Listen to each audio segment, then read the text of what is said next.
SMA Bali Mandara sudah meluluskan banyak anak miskin berprestasi.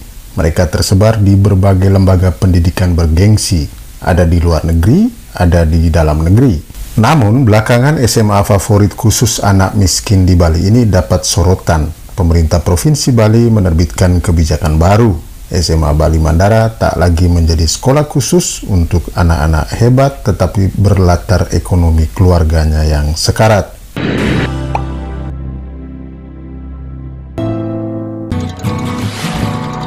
Jangan lupa subscribe.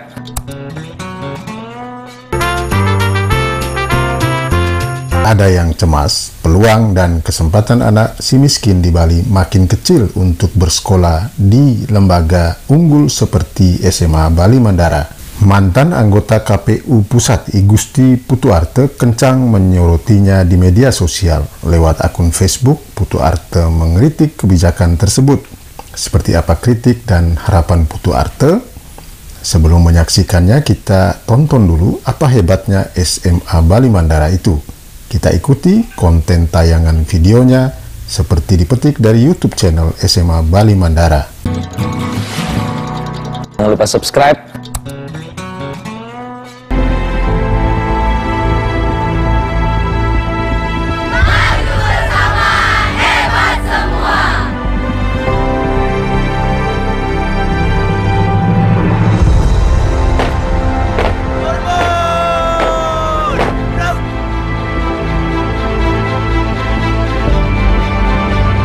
SMA Negeri Bali Mandara adalah sebuah sekolah berasrama yang didirikan oleh pemerintah Provinsi Bali pada tahun 2011. Sekolah ini khusus memberikan akses kepada peserta didik tamatan SMP dan MTS di Bali yang berasal dari keluarga yang miskin.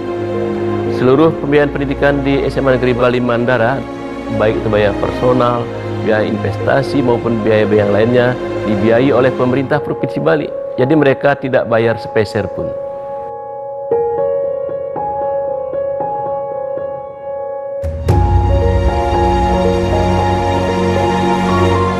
Dulu waktu kecil, saya suka mulung, mencari botol-botol sampah plastik untuk dijual, untuk membantu ekonomi keluarga. Fasilitas yang lengkap dan mutu pembelajaran yang oke memang menjadi andalan sekolah khusus anak miskin ini. Tetapi kebijakan pemerintah Provinsi Bali mengubah regulasi membuat Putuarte terpaksa harus angkat bicara. Jangan lupa subscribe. Kritik Anda itu kan soal SMA Bali Mandara. Oh ya, ya itu serius itu. Substansinya apa sih sebenarnya sehingga kok Anda memberikan atensi? Ini soal pilihan kebijakan pengambilan keputusan dari seorang pemimpin ini. Bagaimana kemudian pemimpin memahami apa yang harus diambil dengan segala dampaknya. Saya tidak tahu apakah Pak Kostor sangat memahami isi perut SMA Bali Mandara, saya tidak tahu. Saya kebetulan pernah 2 kali ke sana ketika menjadi konsultannya Pak Stikerte gitu ya, sehingga tetap memahami. Kemudian saya kemarin juga mendengar langsung dari salah satu mantan Wakasek di sebuah YouTube begitu. Saya jadi dalam yang saya mau mengatakan adalah begini. Tugas negara adalah untuk memastikan orang miskin itu terangkat dari kemiskinannya dan kemudian menjadi sejahtera. Nah, ketika kemudian negara tidak mengintervensi itu dan orang miskin tetap miskin pada negara bisa melakukan itu, maka dosa besarlah bagi seorang pemimpin itu.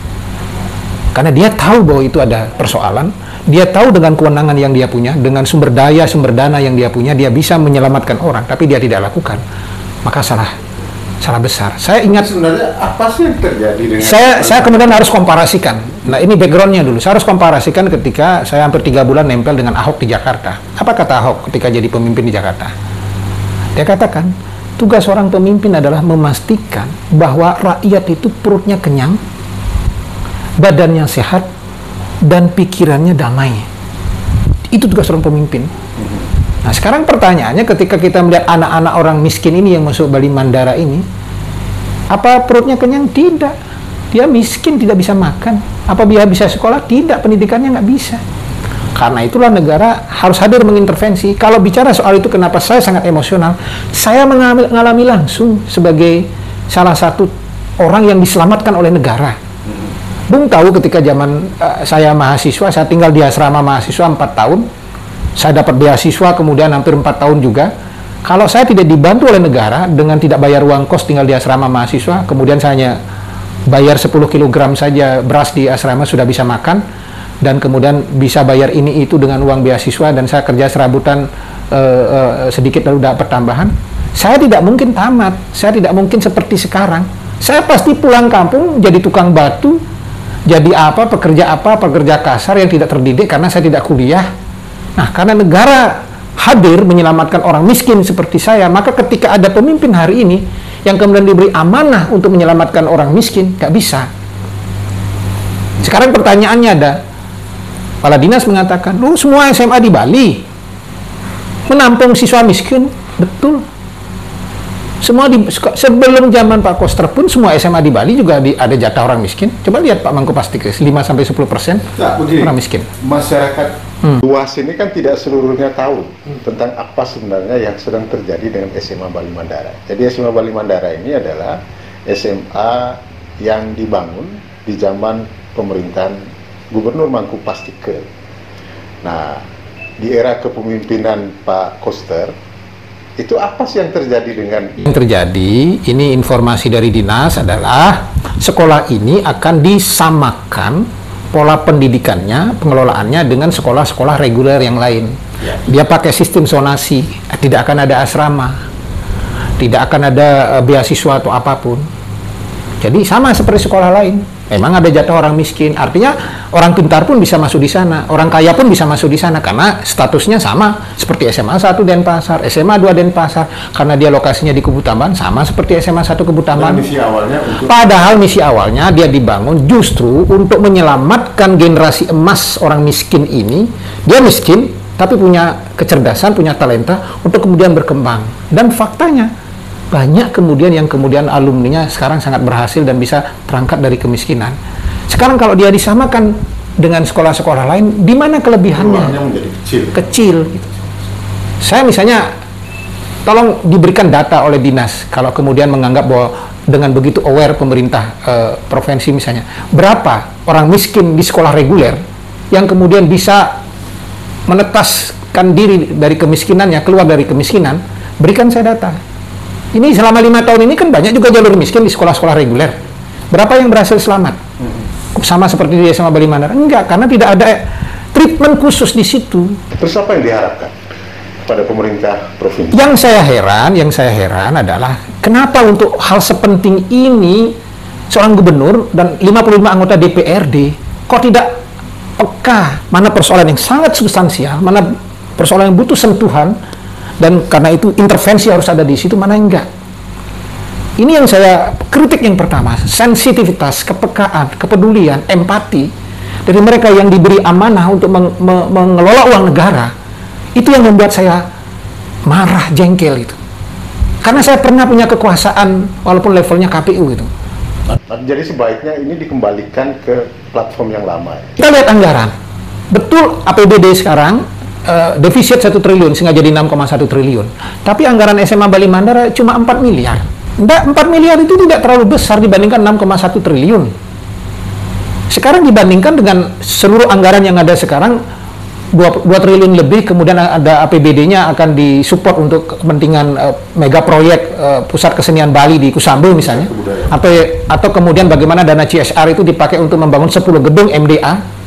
Kalau saya jadi gubernur, kalau APBD tidak bisa, saya jadi gubernur, saya minta BRI, BNI, bank-bank atau apapun yang sudah kaya itu CSR-nya bawa ke sana, sehingga ketemu uang 4 miliar. Nggak usah gubernur yang dengan APBD-nya membiayai.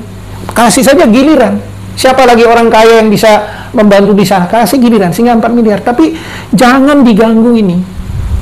Proses pendidikan yang sudah bagus, yang kemudian bisa mengentaskan banyak orang miskin ini menjadi kemudian terangkat kemiskinannya. Bung, satu orang miskin di sana yang kemudian bisa bekerja, apa yang terjadi? Bukan dia saja yang kemudian terangkat kemiskinan, ada 5 keluarga itu.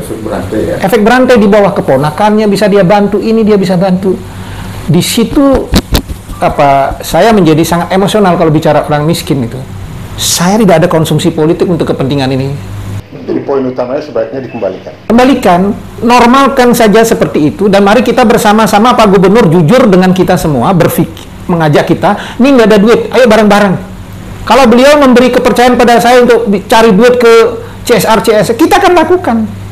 Untuk menyelamatkan SMA Bali Mandara, saya siap turun membantu gubernur asal SMA Bali Mandara diselamatkan tetap seperti sekarang. Oke. Di luar urusan Bali Mandara ini, kalau kita melihat juga kan tidak sedikit ya prestasi yang diukir oleh kepemimpinan Pak Koster. Oh iya, saya istrinya pun saya bilang, saya baru kali ini punya gubernur yang sangat peduli soal adat dan Hindu. Oh jelas itu. Saya harus akui ketika bicara soal pemihakan kepada budaya lokal, ketika bicara pemihakan kepada bagaimana kemudian menjadikan Bali ajang, Koster lah gubernur satu-satunya dibandingkan gubernur-gubernur sebelumnya. Bahkan mungkin, mohon maaf, dengan segala rasa hormat, kita menghormati Pak Raimantre dengan seluruh dedikasinya, tapi untuk urusan pemihakan terhadap adat dan agama, saya lebih mengatakan bahwa Koster jauh lebih bagus, lebih tersistem. Kalau dia sampai berani nabrak undang-undang desa untuk bikin undang-undang perda desa adat, itu kalau tidak punya nyali seorang gubernur, nggak bisa. Pada sisi itu, saya harus mengakui bahwa di situ kelebihan Koster. Tapi dia tidak juga bisa menafikan bahwa ada sisi-sisi lain yang harus diperbaiki gitu. Soal struktur, selama kepemimpinan Pak Koster, kan banyak juga kemajuan, seperti misalnya shortcut. Pertanyaannya kemudian, kalau ketika bicara infrastruktur shortcut, misalnya kan tidak hanya peran Koster, sudah sejak zaman Mangku Pastike itu sudah deal jalan. Tapi ketika bicara soal infrastruktur, maka yang harus kemudian dikritisi adalah mana infrastruktur yang kemudian dibangun oleh Pak Koster ketika dibiayai oleh APBD. Nah, nanti yang akan jadi legasi beliau adalah Pusat Kesenian Bali. Pertanyaannya, Pusat Kesenian Bali yang triliunan buang duit itu kemudian meminggirkan SMA Bali Mandara, di situ mirisnya gitu. Silakanlah membangun mega proyek Pusat Kesenian Bali yang kemudian akan jadi legasi peninggalan atau apapun misalnya. Tapi yang penting-penting seperti ini, yang butuh uang seperti ini untuk hajat hidup orang banyak, orang miskin semacam ini, jangan diganggu begitu. Jangan lupa subscribe,